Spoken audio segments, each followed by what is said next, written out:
Shalom, Shamwari Yakanaka, mes bien-aimés que j'aime et qui m'aiment aussi. Que le Seigneur vous bénisse. C'est un privilège d'être participant donc de cette première édition de l'Ouragan du Midi, organisée par le Dr King ici à Pointe-Noire. Donc nous sommes là pour participer et faire de notre mieux, donner ce qui est nécessaire pour apporter la compréhension au peuple de Dieu, principalement aux serviteurs de Dieu qui peuvent se trouver dans la tourmente par rapport au thème que nous sommes en train d'aborder, qui est très, et je reconnais qu'un thème vraiment très difficile, très poussé, mais je pense qu'après les interventions, nous allons avoir déjà une lumière. Donc le thème, c'est les disperser au-delà des fleuves de l'Éthiopie. Et Sophonie 3, donc le verset 10.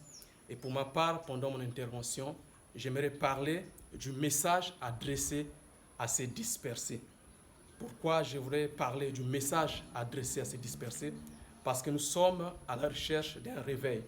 Nous sommes en train de poursuivre la promesse du réveil de la reine du Midi.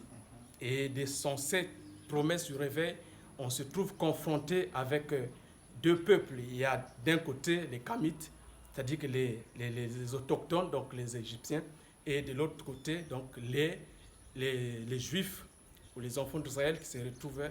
Donc ces deux peuples-là sont maintenant dans cette promesse du réveil. Alors moi, je voulais parler du message adressé à ces dispersés-là.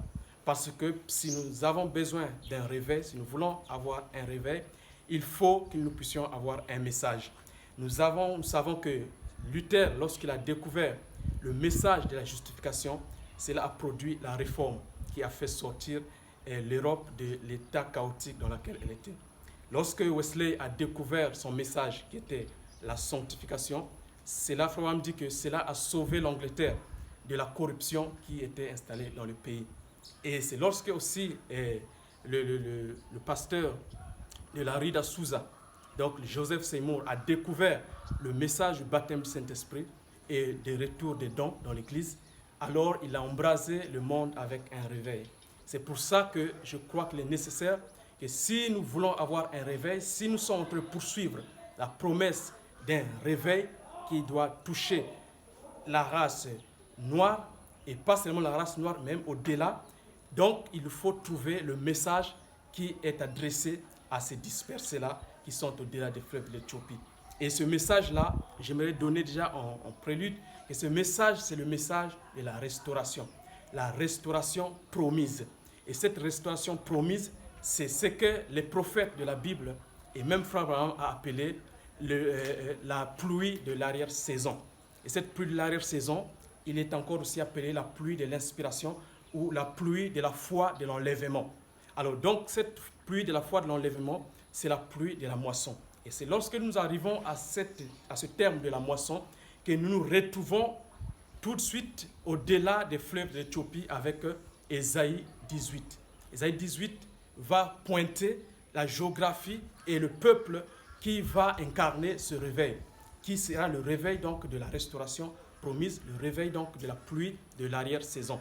Il va dire qu'au-delà des fleuves de l'Éthiopie, il y a un peuple, il y a un pays, et il y a un étendard qui va se lever. Mais il précise au verset 4, je crois, que c'est au temps de la chaude moisson. Et cette chaude moisson-là, qui est aussi la promesse de la venue de la dynamique, ou ce que Frère a vu dans la vision, cette dynamo qui a éclaté.